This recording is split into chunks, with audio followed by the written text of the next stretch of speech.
بسم اللہ الرحمن الرحیم۔ اسوا کالج اسلام آباد کی جانب سے اگست و ستمبر کی سیشن کا آن لائن لیکچر سیریز جماعت ہشتم کے لیے معاشرت علوم جغرافیہ کا لیکچر نمبر 20۔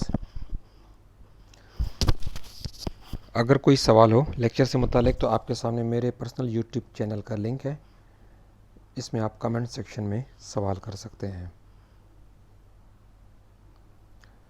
چیپٹر جو ہم پڑھ رہے ہیں، زمینی خد و خال میں تبدیلی لانے والے کارکن، چیپٹر نمبر 2، اور اس کا ٹاپک ہے اس لیکچر میں ہوا کے بنائے ہوئے زمینی خد و خال۔ اس سے پہلے آپ دریا کے بنائے ہوئے زمینی خد و خال، گلیشیئرز، ویلی گلیشیئر اور کانٹیننٹل گلیشیئر کے بنائے ہوئے زمینی خد و خال پڑھ چکے ہیں۔ اب ہے ہوا کے بنائے ہوئے زمینی خد و خال۔ اب چونکہ جو صحرائی علاقہ ہوتا ہے اس میں گلیشیئرز بھی نہیں ہوتے، بارش بھی بہت کم ہوتی ہے، اور دریا اور نباتات بھی بہت کم ہوتے ہیں، تو صحراؤں میں ہوا جو ہے وہ زمین کے خد و خال کو تبدیل کرنے یا بنانے میں مدد دیتی ہے۔ اس کا مطلب ہے کہ ہوا جو ہے لینڈ فارمز کے کارکن یا ایجنٹ کی حیثیت سے کام کرتی ہے۔ اب ہوا کس طرح کرتی ہے؟ ہوا جب چلتی ہے تو اپنے ساتھ جو چھوٹے چھوٹے ذرات ہیں ان کو اٹھا لیتی ہے۔ ہوا کے ذریعے سے وہ چھوٹے چھوٹے ذرات ہوا میں شامل ہو جاتے ہیں۔ اس عمل کو، یعنی کہ ہوا کے ذریعے سے چھوٹے ذرات، چٹانی ذرات، ان کے ہوا میں اڑنے کے عمل کو ڈیفلیشن کہا جاتا ہے۔ اب یہی جب ذرات جا کے آگے چٹانوں سے ٹکراتے ہیں اور اس چٹانوں سے چھوٹے ذرات کا چٹانوں سے ٹکرانے کی وجہ سے اس میں وہ گھس جاتی ہیں، ان کی شکل تبدیل ہوتی ہے، تو اس عمل کو، جو رگڑنے یا گھسنے کے عمل کو، یہ چھوٹے چھوٹے ذرات بڑی چٹانوں سے ٹکرا کر جو عمل ہوتا ہے، اس کو ہم کہتے ہیں ایبریشن۔ ان طریقوں سے جو نئے زمینی خد و خال بنتے ہیں وہ کچھ اس طرح سے ہیں۔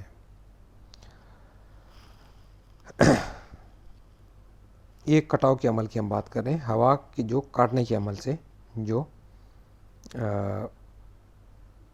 خد و خال بنتے ہیں۔ آپ کی بک میں بھی کچھ تصاویر موجود ہیں، مگر یہ آپ کے سامنے ہے زیوجن۔ بعض اوقات نرم چٹانیں جو ہوتی ہیں وہ نیچے ہوتی ہیں اور اوپر کی جو سطح ہوتی ہے وہاں پہ سخت چٹانیں ہوتی ہیں۔ اب ہوا کی وجہ سے جو ذرات ہیں وہ ٹکرا دونوں سے رہے ہیں، مگر کن چٹانوں کے اوپر اس نے اثر کیا؟ ان ذرات نے نیچے والی، تو اوپر کی تو ذرا پھیلی ہوئی رہ گئی، اور نیچے والی جو چٹانیں ہیں وہ تھوڑی کم ہو گئی، تو اس کی وجہ سے ایک میز کی طرح کی شکل بن گئی ہے جو آپ کے سامنے ہے۔ ان کو ہم کہتے ہیں زیوجن۔ اوپر اس کی سخت چٹانیں تھیں، اس وجہ سے وہ زیادہ متاثر نہیں ہوئیں، نیچے کی طرف جو ہے وہ نرم چٹانیں تھیں، یہ متاثر ہوئیں، یہ گھسی گئیں، یہ پتلی ہو گئیں، اور اوپر والی چوڑی رہ گئی۔ دوسری ہے، اس کو کہتے ہیں مشروم راک یا کھمبی نما چٹان۔ اچھا، اسی طریقے سے یہ جو چٹانیں جس طرح ہوتی ہیں، بعض اوقات ہوا کے کٹاؤ اور رگڑنے کے عمل سے سخت چٹانیں کھمبی کی شکل کی اختیار کر لیتی ہیں۔ اس میں بھی جس طرح زیوجن میں ہوتا ہے، نیچے جو ہے عمل کٹاؤ زیادہ ہوتا ہے، اوپر کم ہوتا ہے، اس وجہ سے یہ اس کی جو شکل ہوتی ہے مشروم جیسی ہو جاتی ہے، چھتری کی شکل ہو جاتی ہے۔ اور اس طرح کی جو چٹانیں ہیں اکثر سطح مرتفع پٹوہار اور بلوچستان میں پائی جاتی ہیں۔ یہ مشروم راک یہ آپ کے سامنے ہے۔ نیچے چونکہ نرم چٹانیں تھیں اس وجہ سے یہ پتلا ہوتا گیا، اور اوپر سخت چٹان تھی، وہ اتنا زیادہ اس پہ اثر نہیں کیا۔ Excuse me. اس کے بعد ہے ڈیفلیشن گڑھے اور جھیلیں۔ ہوا جب بکھرے ہوئے چٹانی ذرات کو اڑا کر یا گھسیٹ کر لے جاتی ہے تو سطح زمین پر پلیٹ نما کم گہرے نشیب وجود میں آ جاتے ہیں۔ نشیب کا مطلب ہے جہاں پہ زمین نیچے ہو. تو ایسے جو ہوا کہیں سے اگر زمین سے چٹانی زراعت کو اوپر لے کے جائے, اڑا کے لے جائے, تو وہ جگہ نیچے ہو جاتی ہے. تو ایسی جگہ کو ڈیفلیشن گڑھے کہتے ہیں. اور ان گڑھوں میں کبھی پانی جمع ہو جائے تو ان کی جھیلیں بھی بن جاتی ہیں. یہ آپ کے سامنے ڈیفلیشن گڑھے اور ڈیفلیشن بیسن, یا اس میں جو پانی کھڑا ہو گیا تو وہ پھر لیک بن گئی, یہ ہے.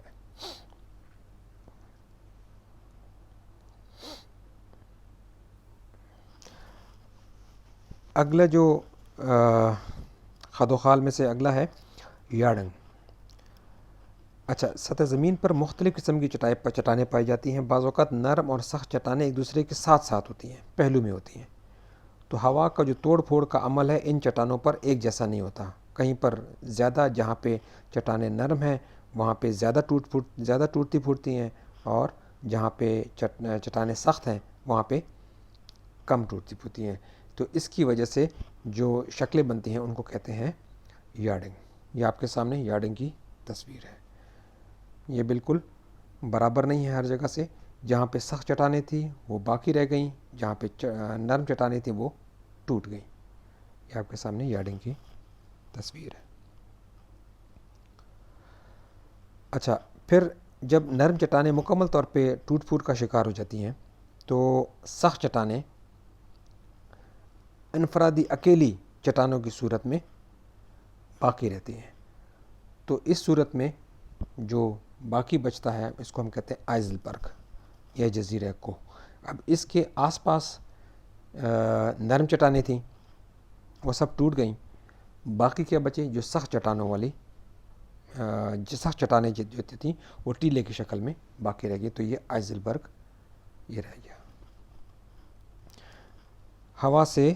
ہوا کے بنائے ہوئے زمینی خد و خال تھا یہ ٹاپک. اب اگلا جو ٹاپک ہے, ہوا کی وجہ سے ہی جو تہنشینی ہوتی ہے, یعنی کہ ہوا جن ذرات کو ایک جگہ سے دوسری جگہ لے جاتی ہے, تو جہاں پہ لے جاتی ہے تو وہاں پہ کیا خد و خال بنتے ہیں وہ ہم دیکھیں گے. اس میں ہوا کے عمل تہنشینی سے جو ریت کے ٹیلے بنتے ہیں جن کو ہم ڈیونز کہتے ہیں. ڈیونز کی پھر مختلف شیپس ہوتی ہیں, مختلف اقسام ہوتی ہیں. ایک ہوتے ہیں لانگیچیوڈل ڈیونز. یہ ٹیلے ہوا کے رخ کے متوازی مطلب پیرالل, یعنی کہ جس طریقے سے ہوا چل رہی ہے اسی سمت میں یہ ٹیلے بنتے ہیں. تو یہ لانگیچیوڈل ڈیونز, یعنی کہ ہوا اسی سمت میں چل رہی تھی اور یہ لمبی لمبی ٹیلے قسم کے بن گئے. دوسری جو قسم ہے اس میں ٹرانسورس ڈیونز. یہ جو ٹیلے ہوتے ہیں یہ ہوا کے رخ کے ساتھ زاویہ قائمہ, آپ کہہ سکتے ہیں کہ اس کو 90 ڈگری کا اینگل بنا لیتے ہیں. یہ لہروں کی شکل میں ایک دوسرے کے پیچھے واقع ہوتے ہیں اور ریت کا سمندر دکھائی دیتے ہیں. اس کی شکل آپ کے سامنے یہ ہے, ٹرانسورس ڈیونز. یہ ہوا کی بالکل متوازی نہیں تھے بلکہ اس کے ہاریزنٹل فارم میں یہ بنے ہیں, تو اس کی وجہ سے ٹرانسورس ڈیونز بنتے ہیں. پھر جو اسی ڈیونز کی قسم ہے یہ اگلا ہے کریسنٹ شیپ ڈیونز. کریسنٹ کسے کہتے ہیں؟ ہلال. جو چاند, جو شروع کی تاریخوں کا جو چاند ہوتا ہے اس کو کریسنٹ کہتے ہیں, پہلی, دوسری, تیسری. تو اس کی جو شکل ہوتی ہے اس کی شکل کے ڈیونز بنتے ہیں. اور یہ ہلال نما یعنی کہ کریسنٹ کی شکل کے ہوتے ہیں.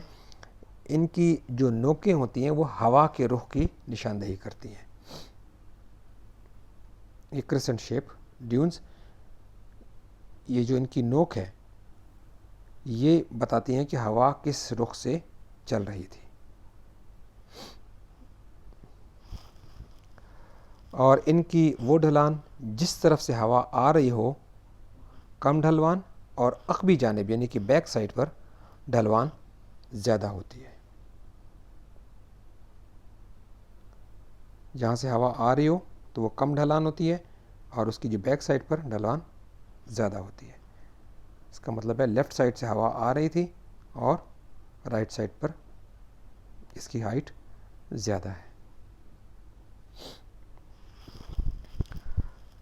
اچھا, اس کے بعد جو شیپ ہے ہوا کی وجہ سے بننے والے ہوا کے تہ نشینی کے عمل سے جو بننے والے ہیں سٹار شیپڈ ڈیونز، ستارے کی شکل کے ڈیونز. یہ کب ہوتی ہے؟ جب ہوا اپنا رخ بار بار بدلے تو ریت کا جو ٹیلا ہوتا ہے وہ سٹار کی شکل کا ہو جاتا ہے. درمیان میں اس کی چوٹی 100 میٹر سے زیادہ بلند ہو سکتی ہے. تو سٹار شیپ ڈیونز یہ آپ کے سامنے ہے. یہ درمیان میں یہ جو چوٹی ہے یہ 100 میٹر سے بھی زیادہ بلند ہوتی ہے.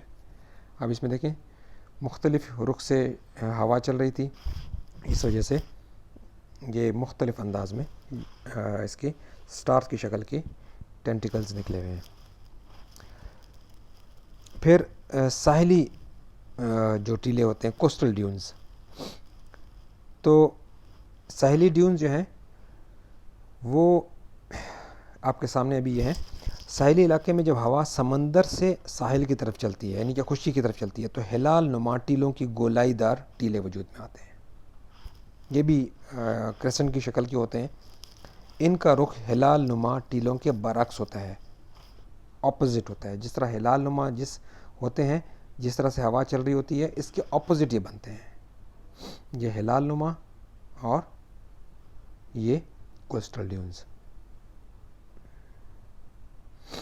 یہ بھی گولائی کی شکل کے ہیں، کرسنٹ کی شکل کے ہیں. یہ آپ کا ہوا کے تہ نشینی کے عمل سے بننے والے جو خد و خال تھے وہ یہ تھے. اگلا ٹاپک ہے سمندری لہروں کے بنائے ہوئے زمینی خد و خال، land forms made by sea waves. دریا کی بھی جس طرح دریا کی لہریں توڑ پھوڑ کرتی ہیں خشکی پر، اسی طرح سمندر کی لہریں بھی جو ہیں بڑے پیمانے پر توڑ پھوڑ کرتی ہیں، عمل کٹاؤ بھی کرتی ہیں، تہ نشینی بھی کرتی ہیں، جس کی وجہ سے زمین خد و خال بنتے ہیں. اب اس میں جو سب سے پہلے یہاں پہ ذکر ہے کٹاؤ کے عمل سے، یعنی کہ پانی کی وجہ سے جو کٹاؤ ہوتا ہے چٹانوں کا، اس کی وجہ سے جو بنتی ہیں. یہاں پہ پہلے ذکر ہے غاریں یا کیوز. جن ساحلوں پر جو کھڑی چٹانیں یا کھڑی ڈھلانیں ہوتی ہیں تو وہاں پہ لہروں کے ٹکرانے سے جو ڈھلان ہوتی ہے ان کے نچلے حصوں میں سوراخ ہونا شروع ہو جاتا ہے، خلا بننا شروع کر دیتا ہے اور وہاں پہ غاریں وجود میں آتی ہیں. تو یہ کیوز اس نتیجے میں بن جاتے ہیں. پھر بعض اوقات سمندر کا پانی خشکی میں بہت اندر تک چلے جاتا ہے، اور آپ کو پتہ ہے کہ جب 3 اطراف میں خشکی ہو اور ایک سمت میں ایک جگہ پہ سمندر کا پانی ہو تو ایسی جگہ کو خلیج بھی کہتے ہیں، بعض اوقات بے بھی کہتے ہیں. بے ذرا سی کھلی ہوتی ہے اور خلیج تھوڑی سی کم ہوتی ہے.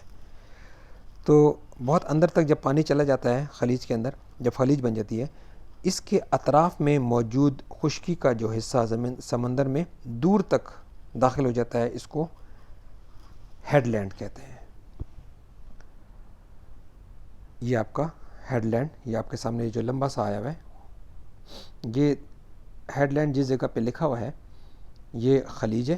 اس کے 3 اطراف میں خشکی ہے، ایک سمت میں سمندر کا پانی ہے، اور یہ جو لمبی سی جو چیز ہے یہ اس کو ہم ہیڈ لینڈ کہتے ہیں. پھر ہے اگلا سمندری قوس یعنی کہ آرک اور سٹیکس. ہیڈ لینڈ کی دونوں طرف سے لہریں ساحل سے ٹکراتی ہیں.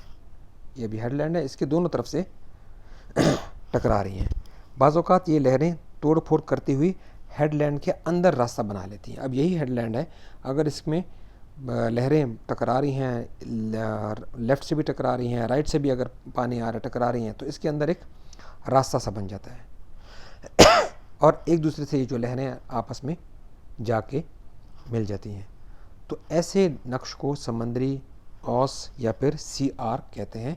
یہ کلفٹن کے علاقے پاکستان میں کلفٹن کے علاقے میں موجود ہے. یہ آپ کے سامنے سی آرک، یہ ہیڈ لینڈ تھی، اور اس طرف سے بھی پانی ٹکراتا رہا، دوسری سائڈ سے بھی پانی ٹکراتا رہا، اور درمیان کی جو چٹان ہے وہ ختم ہو گئی اور یہ راستہ بن گیا، خلا قسم کا بن گیا. تو اس کو سی آرک یا سٹیک یا پھر سمندری قوس کہتے ہیں. اگلا جو ہے اس میں کھڑی یا عمودی ڈھلان سی کلفس، جو ساحل پہاڑی علاقوں پر مشتمل ہوتے ہیں، یعنی کہ جو جن سمندروں کے ساتھ پہاڑی علاقے ہوتے ہیں، وہاں سمندر میں اترتی ہوئی ڈھلانیں سمندری لہروں کو توڑ پھوڑ کی وجہ سے کھڑی ڈھلانوں میں تبدیل کر دیتی ہیں۔ تو اس توڑ پھوڑ کا جو انحصار ہوتا ہے چٹانوں کی نوعیت پر ہوتا ہے، جس طرح کی چٹانیں ہوتی ہیں اسی قسم کی پھر توڑ پھوڑ ہوتی ہے۔ سخت چٹانیں سالہ سال تک توڑ پھوڑ کے بعد بھی کھڑی ڈھلانوں میں تبدیل ہوتی ہیں، جبکہ نرم چٹانیں بہت جلد ٹوٹ پھوٹ کا شکار ہو جاتی ہیں۔ تو اس کے نتیجے میں کلفس بنتے ہیں، سی کلفس۔ تو اس کی جو مثال ہے سامنے آپ کے موجود ہے، سی کلف۔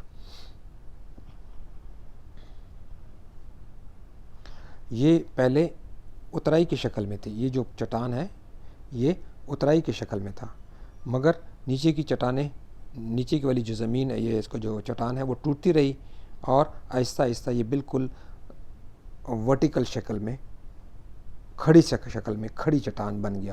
پہلے یہ کھڑی چٹان نہیں تھی، بلکہ جس طرح پہاڑ میں اترائی ہوتی ہے اس طرح سے تھی، وہ ٹوٹتی گئی اور وہ اس کے نتیجے میں یہ کھڑی چٹان بن گئی۔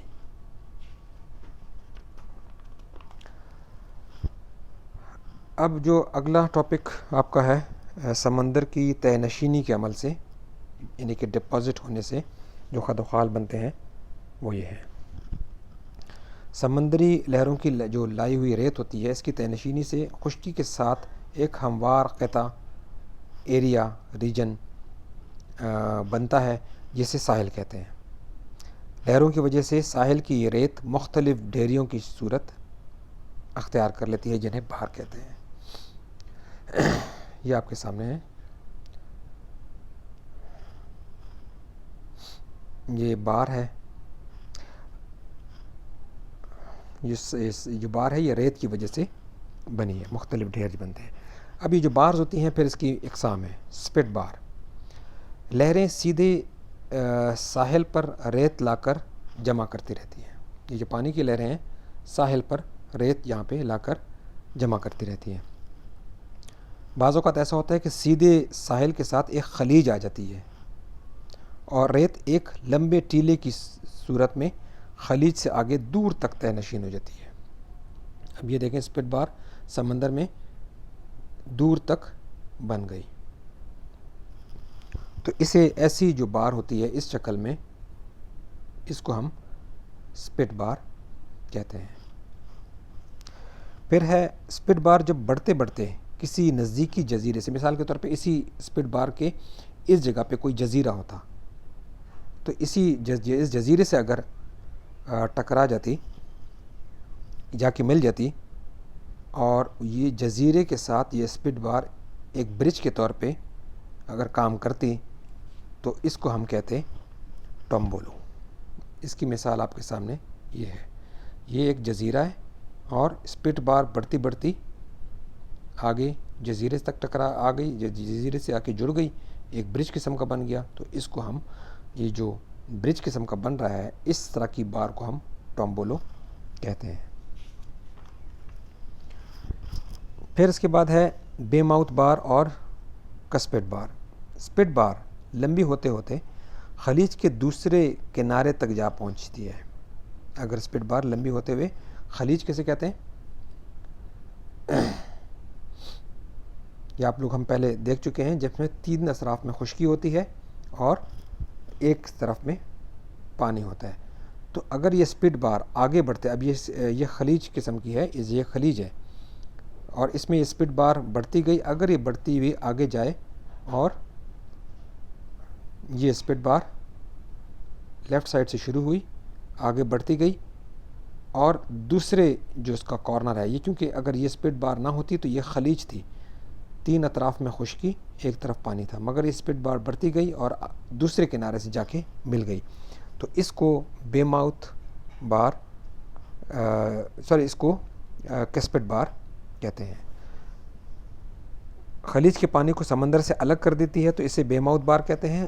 دو مخالف، اچھا یہ بھی بعض اوقات ہوتا ہے کہ اگر تو یہ سیدھی جاتے ہوئے دوسرے سرے سے مل گئی تو ہم اس کو بے ماؤتھ بار کہتے ہیں، اور اگر دونوں مخالف سمتوں سے، مثال کے طور پہ اس طرف سے ایک اسپڈ بار بڑھ رہی تھی اور دوسری بار اس طرف سے بڑھ رہی تھی، تو آگے دونوں آتی گئیں اور آگے تکونی شکل میں یہ اس جگہ پہ مل گئیں، تو یہ جو چیز بن گئی تو اس کو ہم کسپٹ بار کہتے ہیں، یعنی کہ دونوں اطراف سے اگر آ رہی ہوں بارز، کسپٹ بارز، تو ہم اس کو کہتے ہیں کسپٹ بار۔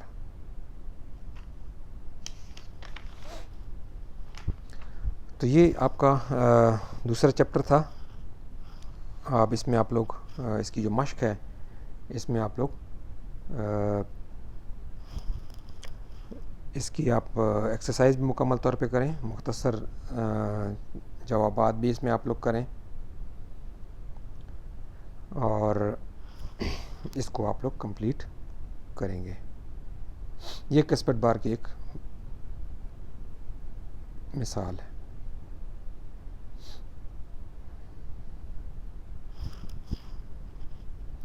اس کی آپ ایکسرسائز مکمل کریں، تفصیلی جواب بھی لکھیں، شارٹ کوسچنز بھی لکھیں، اور اگر کوئی پھر سوال ہو یا کوئی غلطی ہو تو ہم اس کو کالج میں ٹھیک کر لیں گے۔ شکریہ۔